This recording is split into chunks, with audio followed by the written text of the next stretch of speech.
History is such a boring subject. No, it isn't. Yes, it is. You never learn anything new. History is a funny old thing, especially when it comes to the tarot, which has one of the most tangled, mysterious and unreliable backstories in the occult world. Ask 5 experts where it came from and you'll probably get 7 different answers. Well, in this video we're going to look into the myths, the facts, the magicians and the mad geniuses who shaped the tarot into what it is today. We're going to start with the mythical origins, tales of ancient gods, secret Egyptian texts and mysterious wanderers preserving arcane wisdom. Then we'll dig into what we actually know from history, including royal collectors, Italian card games and the rise of the tarot as both entertainment and art. From there we're going to look at the esoteric explosion, how the 18th and 19th century occultists reimagined the tarot as a key to the cosmos. And finally we'll land in the 20th century, where the modern decks were born, so that's Waite Smith, Thoth and everything that's come since. Some of the stories we'll cover are true, some are probably nonsense, but all of them tell us something about the tarot and about ourselves. The mythical history of the tarot. Now we're going right back into ancient history here, and that's why it's mythical, because we can't say for sure whether any of this is true or complete rhino dung, but I think that's what makes it fun. People have come up with all sorts of magical origin stories for the cards. Probably the most well known is that the tarot originated in Egypt. One version of this theory tells us that the Egyptian god Thoth, inventor of writing and ibis enthusiast, gifted 22 sacred images to the temple mystery schools of ancient Egypt. They supposedly held profound spiritual wisdom and were hung on pillars in a secret chamber beneath the Sphinx near the Great Pyramid of Cheops. That's the popular Greek name of the pharaoh, but at home he was known as Khufu and he ruled during Egypt's 4th dynasty. According to the tale, an aspiring initiate would be led between these pillars while a temple priest explained the symbolic meaning of each image. Then, through a hidden passage beneath the desert, the initiate would make their way to the Great Pyramid to receive their full glorious initiation, hopefully without tripping over a sarcophagus or two in the dark.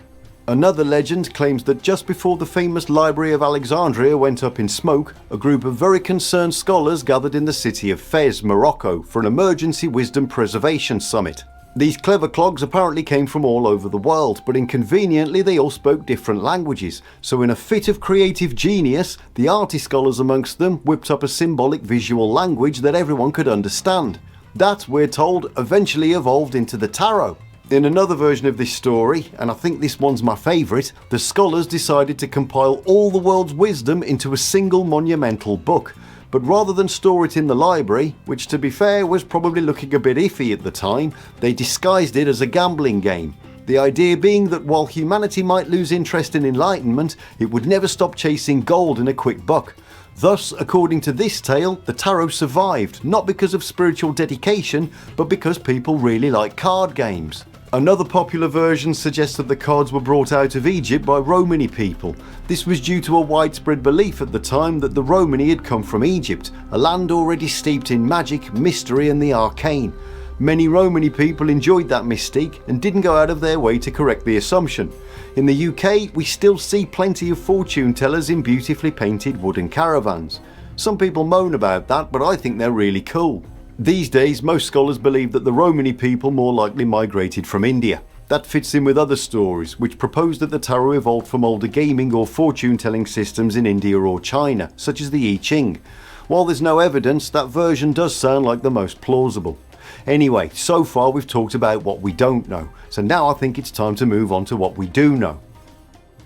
Do you know how to build pyramids? Yeah, up to a point. The factual history of the tarot. We do have some solid historical facts about the cards, even if they're not quite as dramatic as secret Sphinx chambers or magical book clubs in Fez.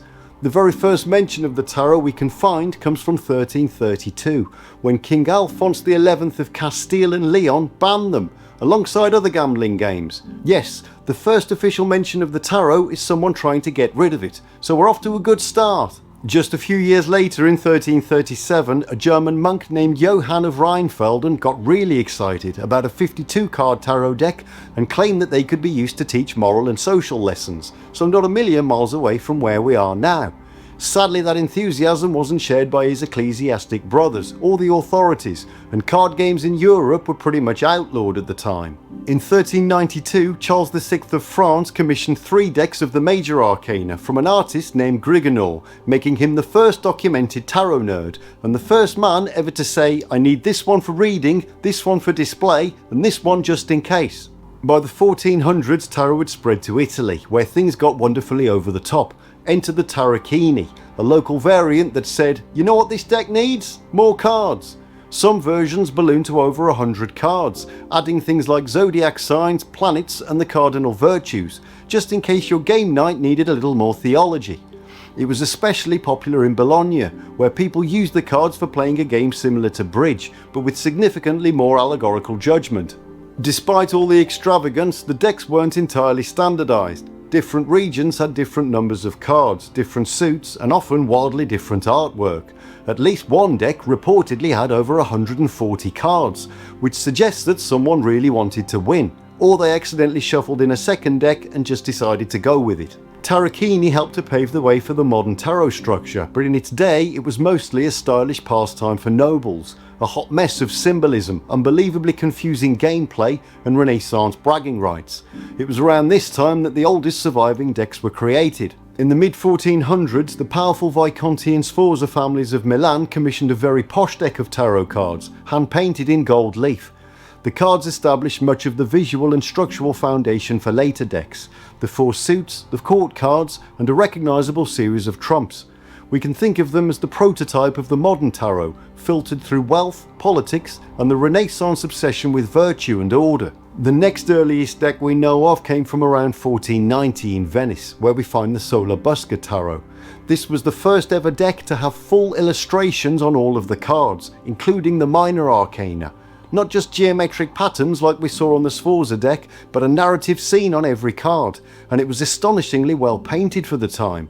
It blended Roman history with alchemy and philosophy, and it featured figures like Emperor Nero, Queen Olympia and Alexander the Great. I'm going to talk about the Waite Smith deck later, but we can definitely see a striking resemblance between some of those cards and the Solar Busca deck, especially the 3 of Swords and the 10 of Wands. Apparently Pamela Coleman Smith began painting the Waite Smith cards about 2 years after photographs of the Solar Busca Tarot were shown in the British Museum, so I'd say there's a good chance she was partly inspired by that exhibition.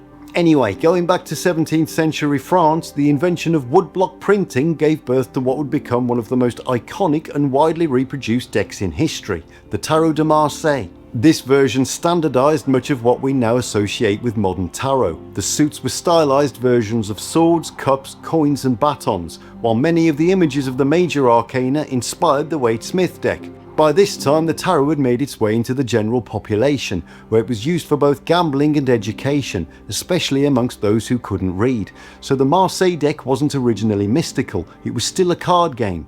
However, soon it became the template for most of the esoteric decks that followed, and by the 1800s the tarot had become almost entirely adapted for fortune telling. Have you ever tried fortune telling? Yeah, but I could only predict bad weather. I think the shop sold me a snow dome instead of a crystal ball. The Esoteric History of the Tarot.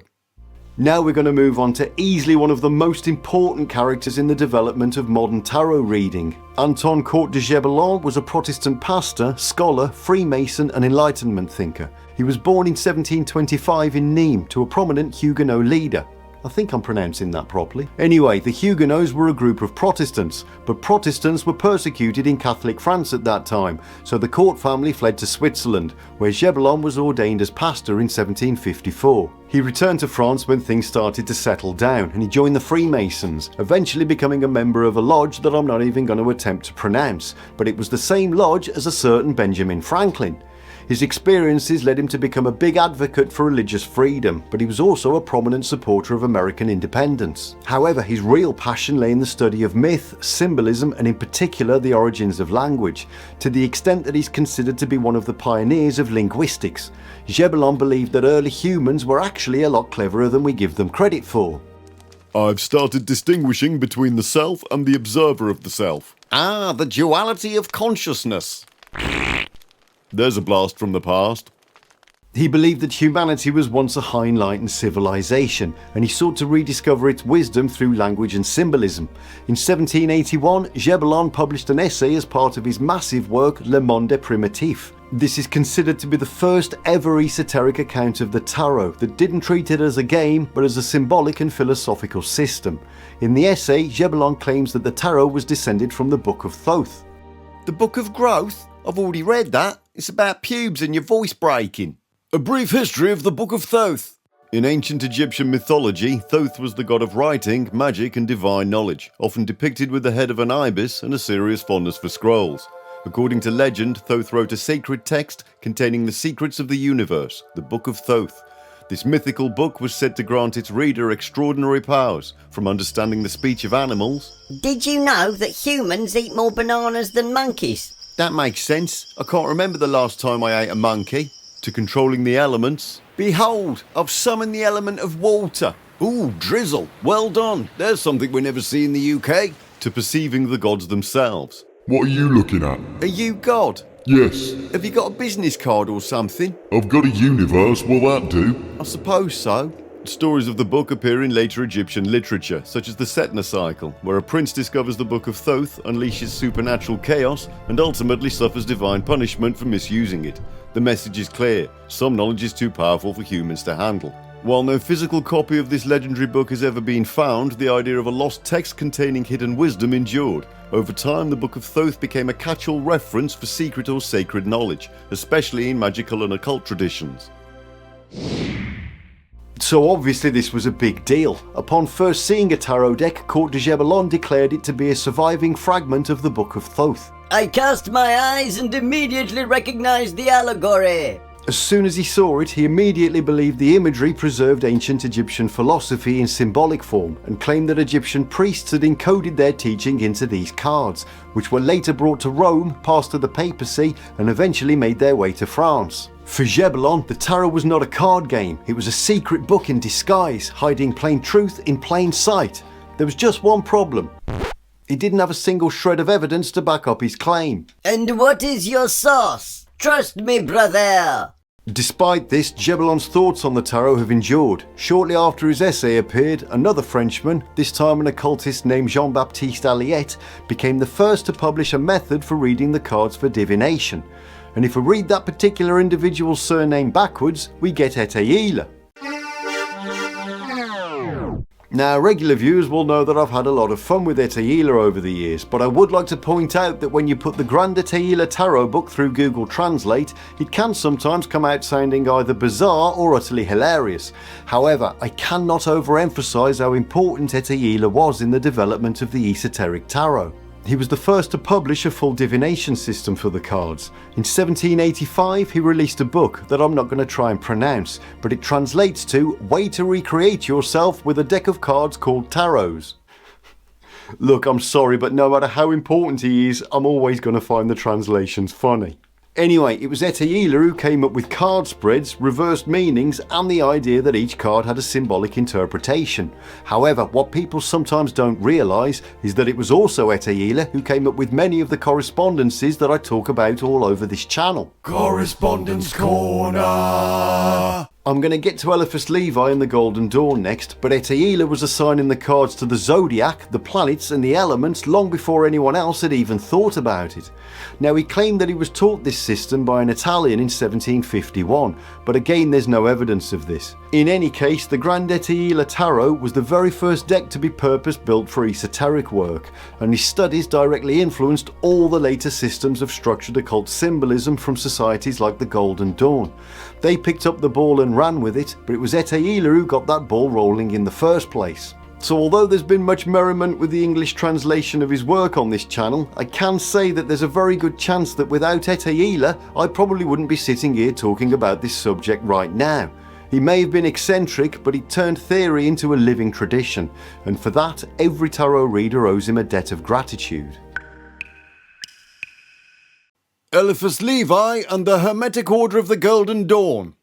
In the mid-19th century, the tarot received one of its most important and mystical reinterpretations, thanks to a French occultist named Éliphas Lévi.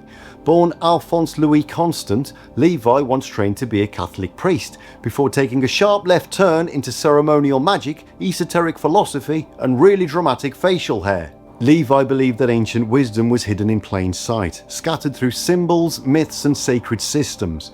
For him, the tarot was a book of universal wisdom encoded into images.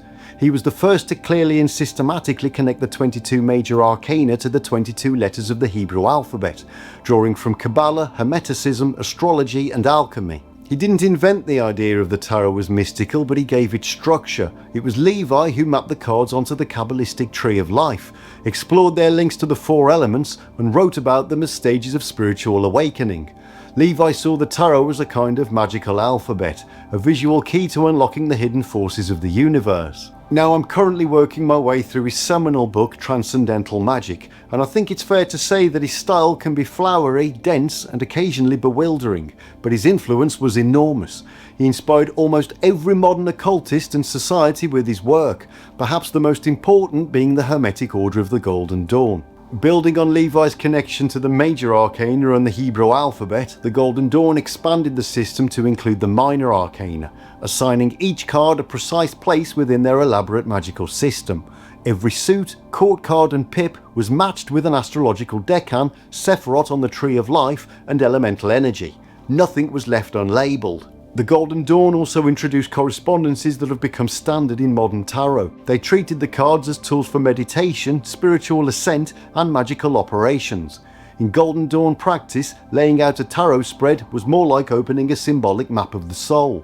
Their rituals, teachings and secret knowledge form the blueprint for countless later systems, including those of Arthur Edward Waite, Aleister Crowley, and just about anyone who's ever taken a tarot deck seriously.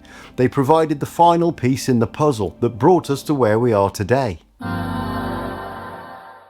The modern tarot.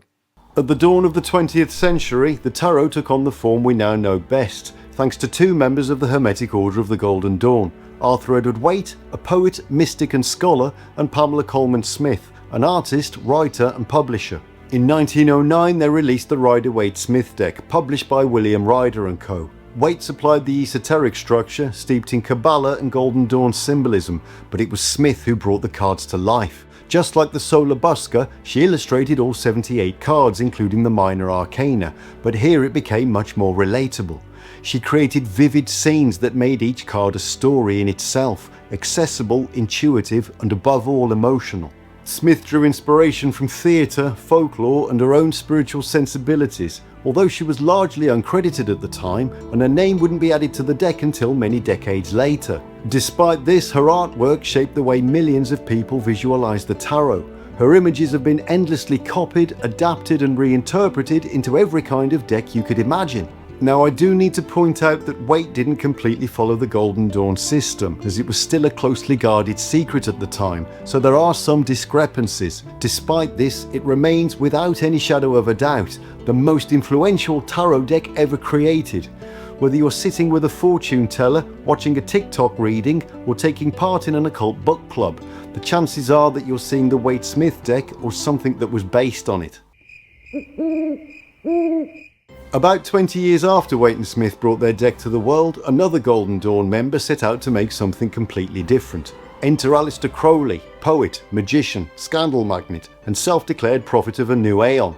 Around 1938, Crowley began collaborating with artist Lady Frieda Harris to create what would become the Thoth Tarot. It was meant to be a quick project, but it ended up taking 5 years. Apparently Crowley originally intended to go with the more standard medieval approach that we'd seen previously, but Harris was having none of it. She got this idea of fusing Art Deco with mystical geometry, and it didn't take long for Crowley to jump in with both feet and get really excited about the project. He also decided to change the names of some of the trumps. Justice became adjustment, temperance became art, strength became lust, etc. I think it's fair to say that the Thoth deck did make the tarot a little bit more horny. Strength isn't closing the lion's mouth anymore, she's in the nip and riding him bareback. Harris produced over 100 painted drafts, constantly revising and refining the artwork, and there was endless correspondence between the two of them while the project was going ahead. Every card is brimful of astrology, Kabbalah, alchemy, and a little bit of Crowleyan madness. That can make it somewhat overwhelming for beginners, and I certainly fit into that category the first time I clapped eyes on it. However, once I started working with it to make these videos, I became low-key obsessed with it. I don't use it much for reading, but studying it has been a hugely important part of my tarot work, and I would recommend it to anyone who wants to deepen their understanding. Kirby's Quest. Kirby's Quest. No. Now, just before I wrap this up, I need to correct an error that I made in a previous episode. In fact, I think one day I might just make a video dedicated entirely to all the things I've got wrong. I'm not sure anyone would want to watch a video that's that long. In my introduction to the minor arcana, I said that the suits of modern playing cards had evolved from the tarot. Batons became clubs, cups became hearts, swords turned into spades, and coins evolved into diamonds. Sadly, I've now realised that I was spreading a flagrant untruth, and I should be whipped naked through the streets of Aylesbury. It turns out that modern playing cards actually originated from a 15th century Turkish game called Mamluk. However, that doesn't have to take anything away from the tarot, and I may well have been talking through my top hat, but that doesn't necessarily make it meaningless. As L'Homme de Quête says, nothing can be proven to suggest anything more occult or mysterious than the natural congealing of the conventions of a popular game. Nevertheless, that phenomenon in itself may have profound implications concerning how the human mind is hardwired to respond to archetypal images. And while I'm confessing, I also said that the Joker in modern playing cards evolved from the Fool, which made perfect sense to me at the time. The Fool is numbered at 0 and the Joker hasn't got a number. The only major arcana card to survive was the Fool, who became the Joker. It turns out that the Joker actually came from an American card game called Euchre, which was invented in the early 1800s, together with some other delightful sounding games, like All Fours, Loo, Cribbage, and Whist. Anyway, in this video we've talked about the factual and the mythical origins of tarot, and you may be wondering what's the point of all these myths if they're not historically accurate. It's because a myth isn't the same as a lie. Myths can be how we express deep truths. They may not have dates or documents, but they do have stories, and sometimes we reach for metaphor when the facts run out. Maybe those priests in ancient Egypt didn't actually shuffle a deck beneath the Sphinx, but it doesn't matter. Tarot is about what happens inside us when we start to believe that the universe might be speaking in pictures. Donald Michael Craig says the mythic histories of the tarot tell us more about the tarot's true nature than do simple dates. They also tell us about our own natures and what we hold valuable.